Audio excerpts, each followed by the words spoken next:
Hello and welcome to another episode of the Microsoft Spotlight. Today, it's just me and Sophie on this episode, and we're joined by Linda Monahan. Did I get that right? Linda Monahan. Monahan. See, even in like the beforehand, it's okay. I forgive you. I'll get it wrong, but you know, it is me. Everyone that listens to this podcast know how bad I am butchering people's names. I might have as my slogan when I'm on my grave when I die. You know. The king of butchering names. You just panic as well. You just want to say it really quick. I just want to get it over and done with because you know it's bad, but you know. Yeah. But welcome, Linda. You want to tell us all about you and what you're currently doing? Thank you, guys. Thank you. So my name is Linda Monahan, and I am from the company Corporate to Calm. So that is a company that I developed in 2021, and it started with a podcast, and it has evolved into an accountability coaching business, would you believe? So that's where I am at the moment, but I really started my life in marketing and corporate. So I had two children in quick succession between 2014 and 2016, and I loved my job. I worked in FMCG, so far away from tech. I used a laptop for my job, but it was far away from tech. And when I had the kids, it was kind of a case of, oh, you're not going to work those 70 hours that you used to work. I don't know if that's going to work for us. So we parted ways quite amicably. And I started my own fitness business. And from there, I started the podcast, and I spoke to mainly women. There's a couple of men thrown in there, but mainly women about huge decisions that they've made in their lives. Whether it is opening their own business, whether it is closing a business and going back to corporate. And what evolved from there was the accountability and habit coaching business, because I realized that so many women in business and fundamentally then women in tech were just not taking time for themselves. They were just going full tilt professionally, and their personal lives were suffering because of that. And that's what I wanted to do. I wanted to go back to my business roots and help women who own their own business, and then primarily women in tech in the corporate sector, to just find time for themselves. And it seems sad that you have to actually tell women to take their time, but you do. And that's what I do. I help people figure out where to fit things in their day. Awesome. And that's probably people listen to. This ain't a usual one where we're interviewing a woman that's been in the tech space. This is a woman that basically helps support women in tech by empowering them, helping prevent burnout. So hopefully this will be a very, empowering episode for everyone that's listening, because you get to learn more about what you can do for yourself. As self-care is a massive thing, and if you don't look after yourself, then you will feel the pressures and the burnout and the struggles that come with in the corporate working environment. I think as well working in tech, it is so easy to, and it's probably like a lot of other industries as well, but it is so easy to pick up your phone on an evening if you've got an email, or if you've got Teams on your phone. I'll just get back to someone. Even on holiday, I only one holiday this year was my first holiday in 5 years being in tech, where I said, right, I'm turning everything off. And I've never done that before. But yeah, it's just so easy because tech is 24/7. It's just so easy to do the little things. And maybe I could be wrong in saying this, but that probably does have an impact on your mental and physical health without you even realizing. Yeah. How did you feel about turning things off? Were you guilty? Were you how did you feel about that? I felt a bit of guilt. I did feel guilty. But I also felt so relaxed. And don't get me wrong, when I got back, I did then go over all my emails and everything else, just because if I was to come to my next working day, it would stress me out. I probably won't be able to sleep. So I did do that, but whilst I was away, I didn't. And honestly, my worries had gone. Put it that way. So yeah, I completely resonate with probably your clients. Yeah. But I love that as well, because you came back and you checked your emails and you got everything sorted before you went back to work, because that's what suits you. Yeah. So it's not like it's so bespoke for everybody, because it's not one size fits all, and it's not completely turning off, between work hours and personal hours, or professional hours and personal hours. You have to do what's right for you. So coming back and say it was a Sunday night and clearing all those emails, that's what was going to be more productive for you and more mentally helpful to go to sleep that night, knowing that you've faced that, and that's the thing. It's really, finding something that works for you. And the biggest thing, as far as burnout in tech completely. So talking about men and women, like burnout in tech in 2019 was 57%, but that only increased to about 60% over the pandemic. So it was there already, if that makes sense. So it's not as if, working from home and that accessibility, because we all know that, the commute to work kind of was non-existent. The commute home was non-existent, because you're literally switching off the laptop and going in, and that hybrid working has transferred now. So it was really interesting that tech and burnout in tech didn't hugely increase, because it was already there, if you know what I mean, and that women experiences 15% more than men as well. These are all studies from 2019, 2020. So you are fundamentally programmed to experience burnout a little bit more. And that's because of pay disparity. It's because of advancement opportunities maybe not being there as much for you. And, there is that bias there. There is that discrimination there, and we don't like to hear it. We know that there's so many men that are allies in the workplace and they're allies in the tech industry, but there's still that unconscious bias there for women, for people of color as well, so it's really kind of addressing those issues, and that's what compacts this issue of burnout, because the 15% more is because maybe men don't have to address that as much as women do. It's interesting, and I guess as well, I think it's also important. So, example, my boss, when I was away, it's a she, but she was like, if you email me back whilst you're away, then there's going to be hell to pay. Like, you are not, she says, I don't care if there's massive fires going on. She was like, do not email me back. And that's it. I don't want to see any emails, nothing at all. But I can imagine, obviously you can share this, that there are a lot of women that will still feel pressured when they're away and things like that. I don't know. Yeah, and I think that goes for everybody, that goes for men, women, non-binary, that goes for everybody, non-binary as well. Like, you do feel that pressure to perform even when you're not there.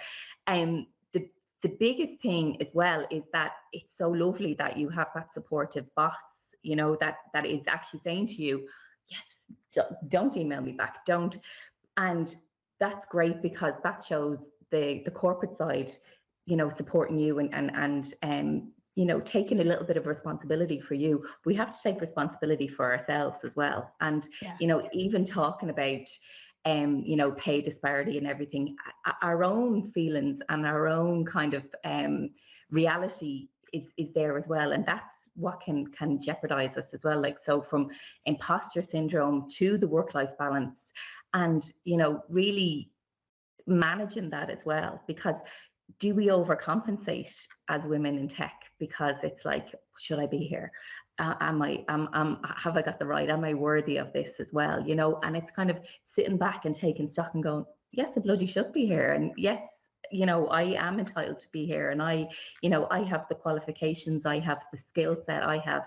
And it's taking that personal responsibility and moving that into the arena of self-care and work-life balance as well, and realizing that, having those set hours and turning off your notifications and not bringing your phone into the bedroom. There's so many things that you can do from a personal perspective, and that's your responsibility as well.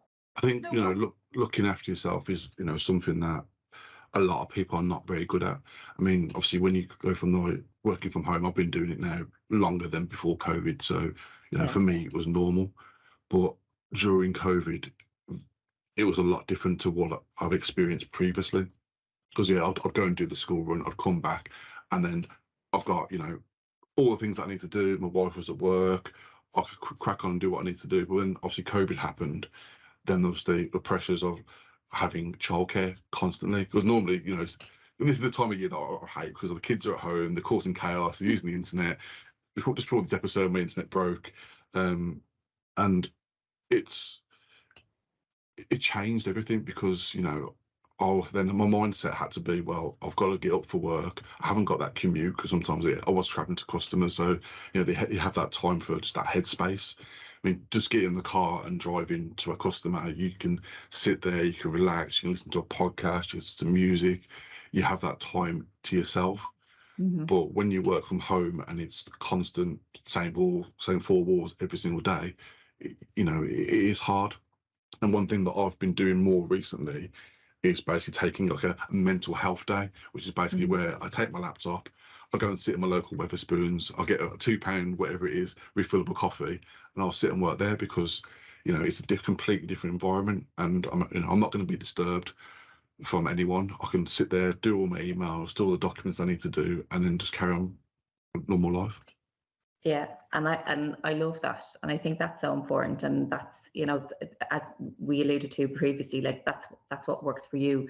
And it's so interesting, because when I talk to men about COVID and their experiences, it's like, oh yeah, things changed and everything got crazy and everything like that. And when I talk to women about COVID, it's like, oh, things got balanced, because because basically both people were at home. If you had you know, for me, I had the experience that I had my own business, and I didn't work a 9 to 5, because, you know, I was teaching or I was doing this or that.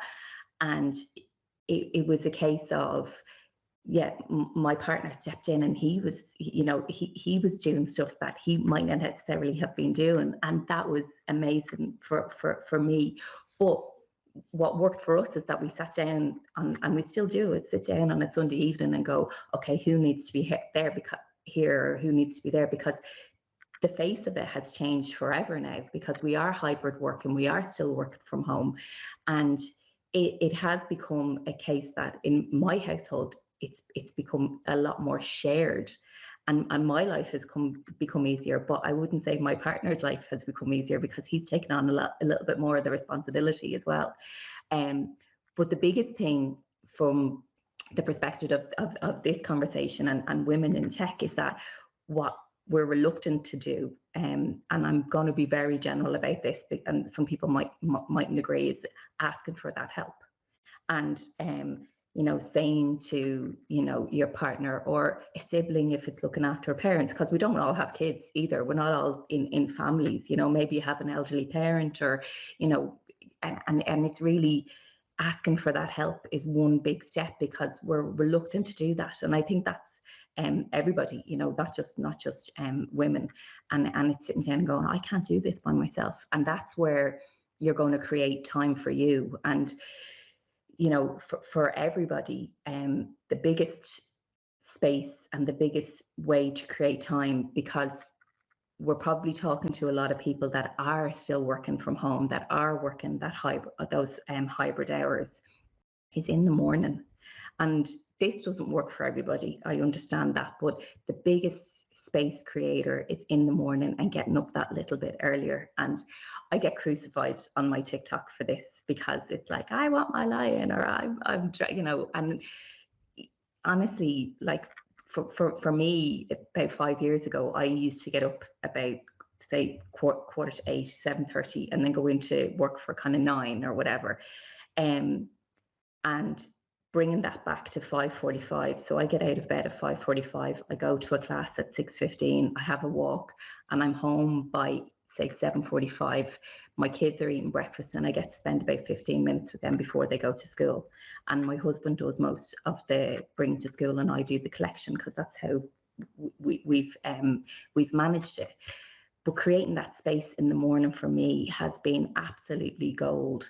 And by getting up at 5:45 as opposed to 7:45, I've created an extra 40 hours a month of space and self-care for me.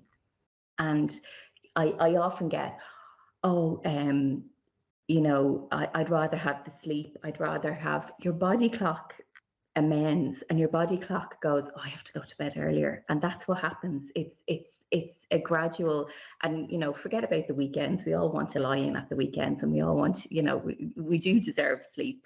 But I definitely, from talking to people who get up that little bit earlier, and I know people call them the 5 o'clock club, and then there's the others that get up at 2:30 in the morning and go to the gym. I don't get that. That's that each their own. But I definitely find that creating that space for me, and for when I talk to my clients about it, when they try it, it's huge. It's a game changer. And did I want to get up at 5:45 this morning? Absolutely not. I honestly, I'm just back from being away, but I went and begrudgingly did my class, and at 7:05 I was on a promenade on a beach with the sun shining. It's cloudy now, but the sun was shining at 7:05, and I was home here for 8 o'clock. And it was indulgence and time for me, and it's just the best gift that I can give me and that I can offer to my clients as well. It's just creating that space in the morning, because if you don't do something for you in the morning, it's hanging over you all day, and that's not for everybody, because maybe your commute starts at 5 in the morning and you're not getting up earlier, so you do have to manage your own time and everything like that. But I do think getting up that little bit earlier in the morning is an absolute gift to you. Well, I mean, I think for me, like, even though the kids are off school, I'm still going to basically get up at the time that I would have when I'm obviously helping them pack their lunches, take them to school, because you need routine. If you start breaking your routine, then you start struggling, and I know I've experienced that quite a lot, and that's why I'm trying to be more strict in what I'm doing, how I approach things. Yeah, and I love that, because we need that. We need routine, and I mean, it's all right to throw it out the window every now and then, and that's what holidays are for, and Christmas is for, and birthdays are for, and everything like that. But to have that routine, it just gives us structure, it gives us consistency, and it just creates productivity as well. It really does, because you've got everything ticked off your list. Like by 8:30, I've journaled, I've drank a couple of liters of water, and I'm not worrying about those things that I'm doing for my mental health or my physical well-being during the day. It's off the list. And for me, the biggest thing we haven't even kind of touched on, because they are habits, getting up at 5:45 in the morning, it is a habit. The biggest thing about habits is reducing decisions. So not thinking about it, and it's for me, it's having those clothes at the end of the bed or on a chair in the bedroom. It's having water ready by your bedside, so you're getting a pint of water into you first thing before you even think about it. It's maybe being grateful for something the minute you wake up. And I know that it's a funny one, but like making your bed is something you can take off and do. And I make my bed, my side of the bed, and my partner, he goes mad. He's like, why are you making the bed? It's like, because I feel better. And I'm making the bed at like 5:45 with him still in it. But it's just a little routine and a little thing that at least my side looks neat. And there is a great statistics that you're something like 225 times more likely to be a millionaire if you make your bed. Some wild statistic like that. So it's kind of, that keeps me going. The little kind of carrot dangling down. Make your bed. Make bed. I can't start my day if I hadn't made my bed. It would actually irritate me, I feel, if I hadn't done it. Every single morning when I get up, first thing I do is make my bed. And I always have water at the side of my bed, but I haven't cracked the early mornings yet. I have tried, but I just haven't cracked it. One suggestion I could make to you is the biggest thing that we do with habits is try to do them all at once. So we try, it's always Monday, and it's always, I'm going to do this, and this. And the biggest thing that, like, getting up early for me, that took about 3 years to get to that time, Wow. consistently, because you'd do it and then you'd get it, and it's really, really hard. And you have to work at some things. Some things are automated, and some things you really have to work at all of the time. And for me, getting up early was taking 12. Now, this is what I would advise my clients: is take 12 weeks, and every Monday set your alarm clock 5 minutes earlier. So if you get up at 7:30, set it for 7:25, then 7:20, and then you're just gradually taking that time out of your sleep, as opposed to doing it all in one chunk. Because if you get up at 7:45 and then all of a sudden you're getting up at 5:45, you're taking 10 hours of sleep out of your week without even, you know, and that's a lot, especially if we're talking about burnout for the tech industry, and we're talking about not being able to switch off from your phone. So gradually, and that's what I say, you know, with my clients, it's sustainable habits, you know, consistent habits, but snowballable habits. So, you know, the kind of image of that snowball just kind of rolling along, because don't start it all at once. And it's like, you know, if you're drinking water, drink 500 mils, a pint of water, and then add onto it gradually. Don't try and conquer the world in 1 week, because you won't do it. And that's how we bring ourselves back all the time. That's a really good tip. I'm going to do that tomorrow morning, 5 minutes earlier. I'm going to start it. Yeah. Be a new woman. The problem is, and Andrew and John know this, I go to bed at 9 o'clock. I'm in bed for 9. I don't have late nights. I'm bed for 8:30, sleep for 9 every single night. So I should be able, I probably sleep too much. I should be able to get up early. Yeah, so all the podcasts that we do on an evening, Sophie's never there because she's always asleep. It's at 10:30 at night. Who is awake at that time? I don't understand. Yeah. No, 10:30. Yeah, I'm like, no chance. As much as I love you and John, there's not a chance I'm ever going to be doing that. Oh, we have to do it because obviously, you know, if you want to get guests on from America, we have to, like, you know, balance it out. So I do understand that. That is the bane of having a podcast, and I will go my Corporate to Calm podcast. That is the bane of having it, that you are fitting in guests globally. So yeah, and it has to be done, because that's how you grow. America is the key to podcast growth. You crack America, that's it. You crack the world. I am telling you, if you crack America, yeah, that's it. Like that's it. Yeah. So how did you get into this then? Sort of going back, what was, you know, through school, college, what was your interest? How did you get into having your own business? So so I left the corporate world, and I was completely, I would say, probably burnt out. I'd had a 5-year journey to have my kids, so there was IVF involved, and ended up having both of them naturally after procedures, which is a completely other chapter and another journey. But after that, I was kind of like, okay, so I've done this whole thing where I've struggled to have children. I have them now. I'm going to go to work for 70 hours a week. And not to say that somebody who does that's their business, but this was personal to me. And I just didn't go back to work after having the second kid. And I was like, what do I do? And I loved fitness and loved everything about it. And on my 38th birthday, I enrolled to be a PT. Okay. And I went and physically trained to be a PT, and I was older than some of the people's mums on the course. So there was 19 and 20-year-olds. Do you know what? They were so inspiring, because there was these kids who were in third level education getting, you know, a BSc in business management, or, you know, doing marketing or anything. And they were training to be PTs on the side, because they were going to PT if they went to Australia or if they went around the world. So that was going to be their side hustle. And I was just like, this is a level up. So did that, and then realized, well, I am 38. So maybe PTing isn't going to be the way to go, because, you know, the market is a little bit smaller. So I became a Pilates teacher, and I opened up my own Pilates school.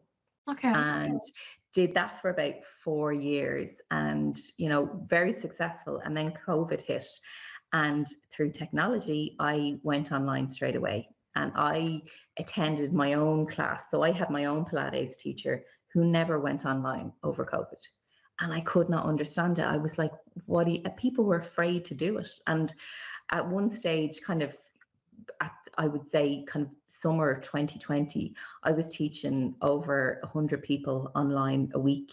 And It was really, and that's what kept my mental health going through that whole stage. And I created programs, and it was a great community. And then I got COVID myself, and it was fine. I was in bed. I literally isolated for 10 days, and I had friends going, "You're after being on a little holiday," and it was honestly, I was like, "This is grand." I had a bit of a sore throat or whatever, and after that, I experienced long COVID. So for about 5 months, I couldn't. If I taught a class, I couldn't speak and do the moves at the same time. I was constantly running out of breath, running out of energy. I couldn't digest food and speak at the same time. So if I was having dinner, I couldn't speak because my breath would go.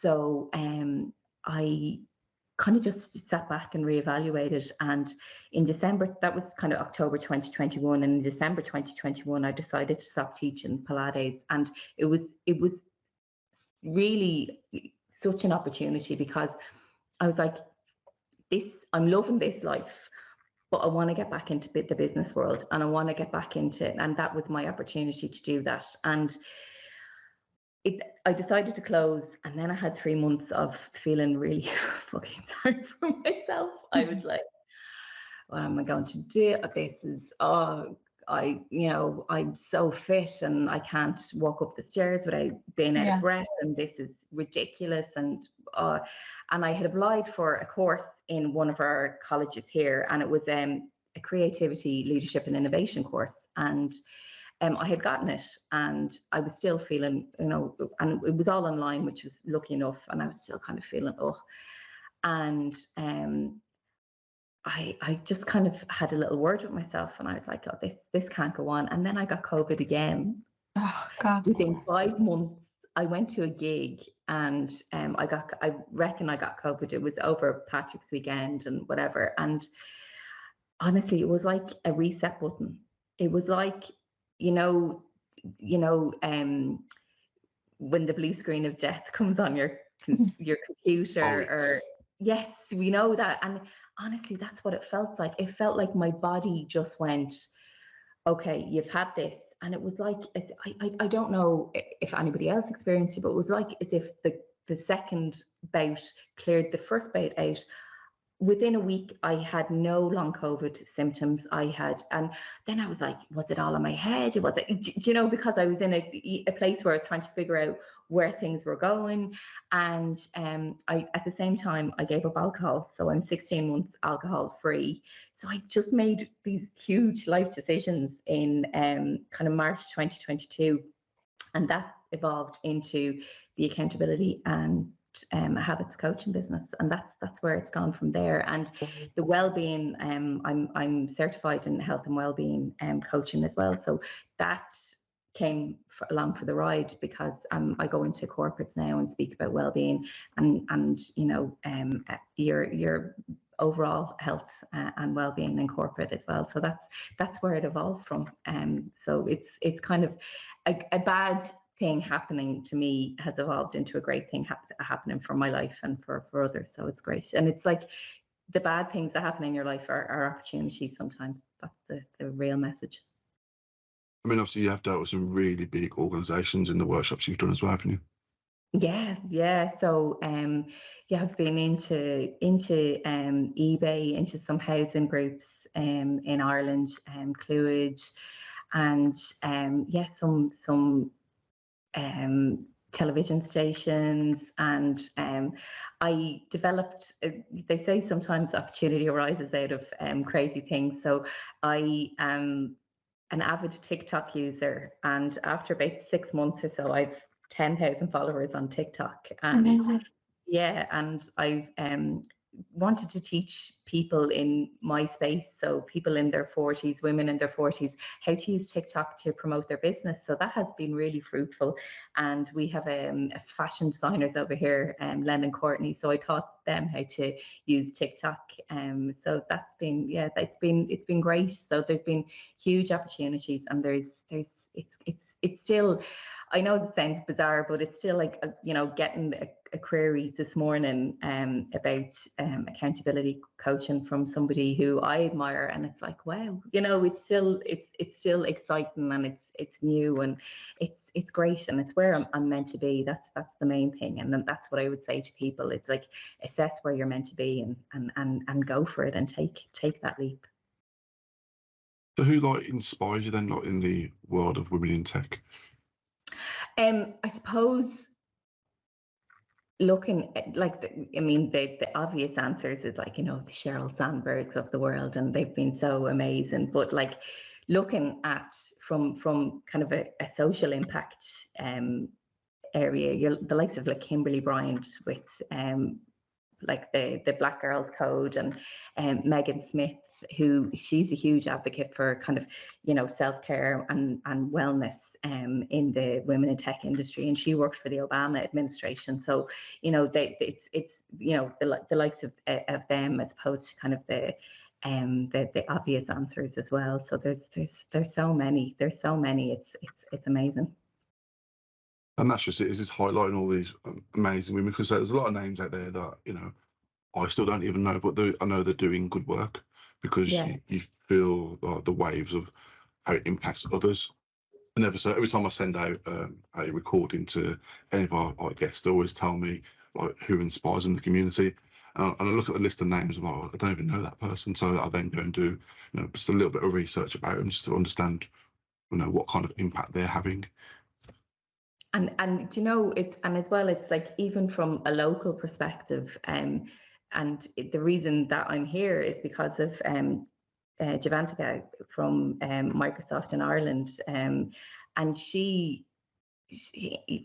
I saw her speak back in, I think it was March, maybe it might have been later, and for a woman in her kind of 20s to create an online global group, with over 5,000 members, and it's all her time and her effort, and it's all for free as well. It's amazing. So it's really amazing how women in general, but women in tech, are willing to support one another, and that's what we need. It's a supportive culture, because we alluded to, earlier on, I alluded to, you have to take things responsibility from a personal perspective, but from a corporate perspective, corporate does have to take responsibility and promote that work-life balance and a supportive culture, and address that bias as well, and address it through whether and encourage self-care. There's so many things that you have no control of as a person in tech, or a woman in tech, that you have to kind of push the agenda of corporate as well. So Javantika's going to be coming on this podcast in a couple of weeks, I think towards the end of August. So yeah, I mean, we spoke about it on the last episode. It's literally the reason I've got so many different women coming on from Microsoft is because I put a post on LinkedIn, and then that post then got shared somewhere in Microsoft in one of the Teams channel, and I just say I got literally just I won't say attacked, but I literally got my inbox just got hit with so many requests. Please can I come to this podcast? I'll share my story. I mean, I've had a few again today, so I'm literally working through this long list of people that work for Microsoft, going, yeah, okay, there, we'll get them all penciled in and booked in. Oh, it's great, and and that's the thing, and it was through Javantika sharing it that I saw it, and that's the thing. It is a case of asking, and that you were looking for guests and you asked for help, and it is sometimes a struggle, because there is, we talked about it before we came on air, there is a limited pot of people for a podcast like this, for my own podcast, and we do constantly have to ask you know, people to come on, and it's great to get that feedback on LinkedIn, because it's brilliant, and that's the thing, and you should be so proud of what you guys are doing as well. I mean, you know, I try to make this as such a easy going, free flowing conversation as much as possible, because it is scary, it is challenging, you know, putting yourself in a comfort zone where you're probably not normal of doing. Because, you know, when I started doing this podcast, I'm like, oh, I mean, I've done some public speaking, so yeah, it shouldn't be too bad. But then it's then they're going through, okay, well, I've done the episode now, I've now got to go back and listen to my own voice, which I hate doing, doing all the editing, cutting out all the little bits, any kind of like, you know, stuttering, like arms. It's like, yeah, it is a pain, but, you know, I enjoy doing it. I enjoy re-listening to episodes as well, because what I might have missed in the finer details in what someone said before, I then pick up later on. So, you know, it's a good experience, definitely.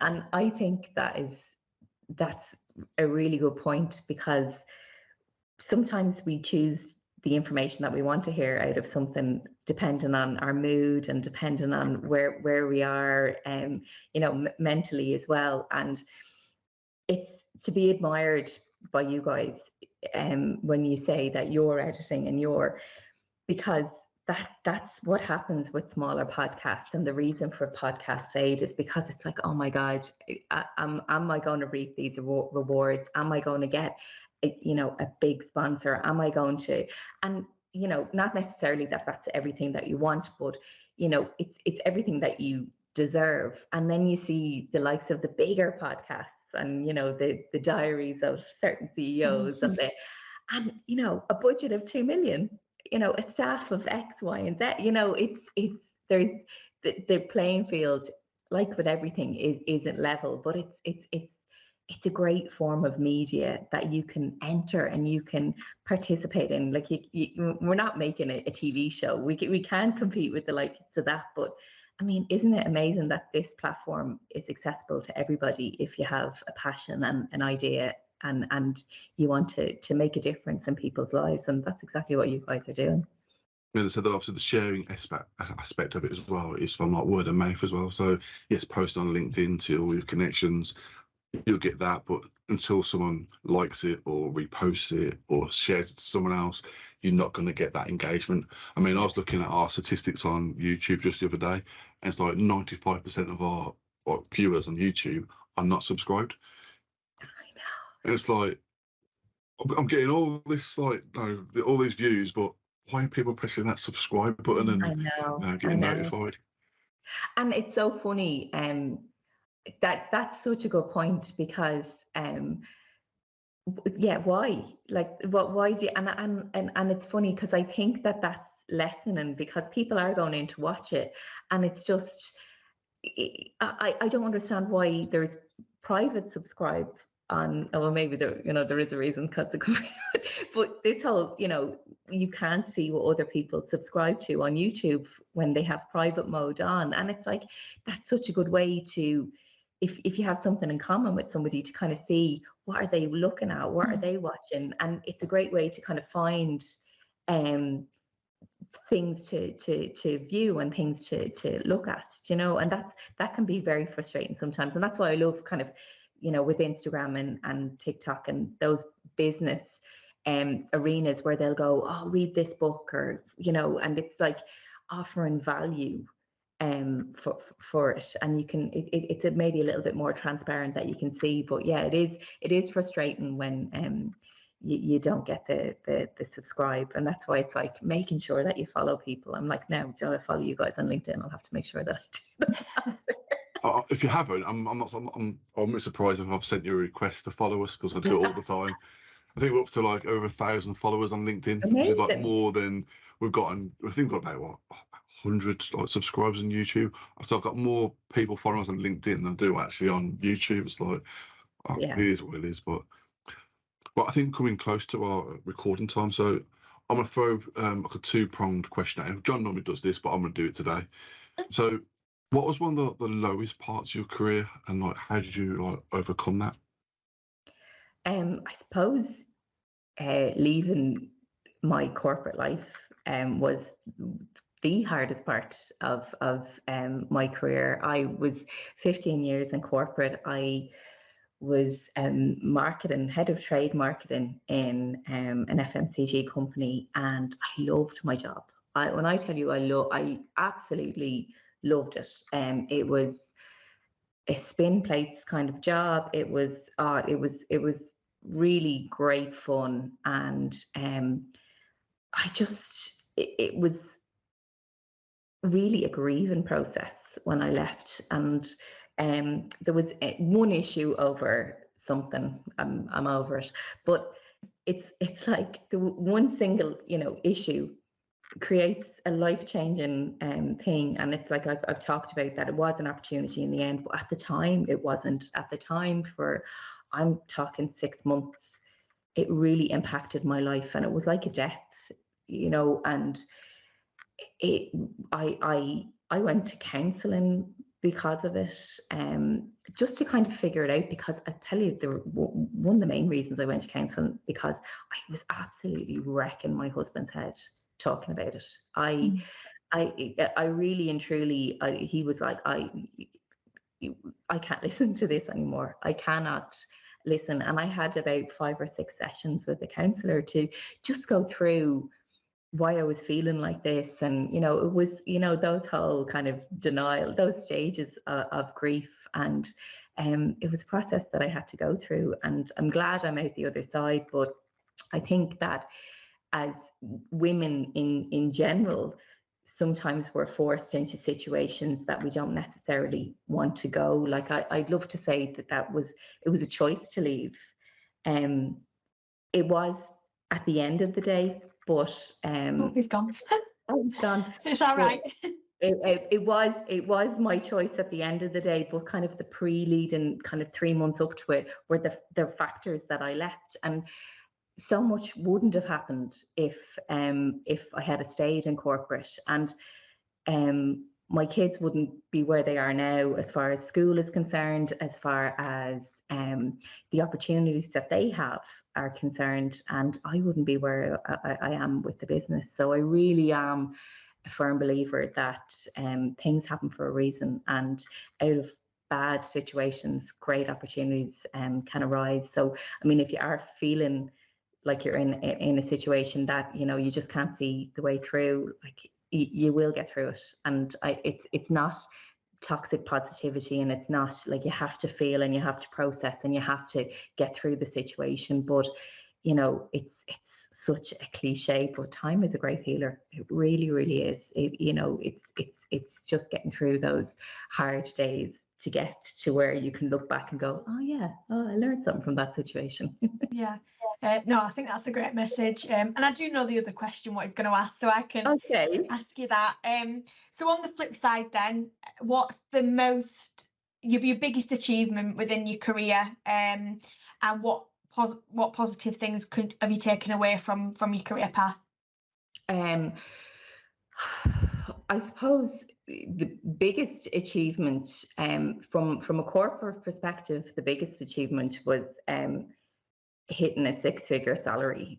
That's huge. And it's like, yeah, money helps with life, and it does, especially now as well, even more. Yeah, exactly. So that was a huge achievement for me. And it's so funny, it kind of helped with validation through my career, because I've so many friends and colleagues who are really want titles, and they want and I'm like, give me the money. Yeah. I'm the exact same. I'm like, I don't need that pat in the back for a title. I'm like, I'll take the money. And then from my own business perspective, making that decision to go back to a purely business role, and just helping people and having that first client go, yes, I'm going to sign with you, and yes, I'm going to take this journey with you. And my first client from last year is still with me today, so that's really a great thing as well. So that they're the milestones, and that's it. Like, don't taken those learnings, and that's what's been great. Like it's as I say, an opportunity. Everything is an opportunity, and you just have to process it and move on at your own pace. Don't the worst things I think you can hear is kind of relax and get over it. It's like, no, process information at your own pace and then make your decisions. Yeah, I love that. And I guess just finally then, if anyone listening, as it is mostly women in tech, would like to reach out, how can they reach you? I know you said you've got a podcast as well, so just share some of the details. Absolutely.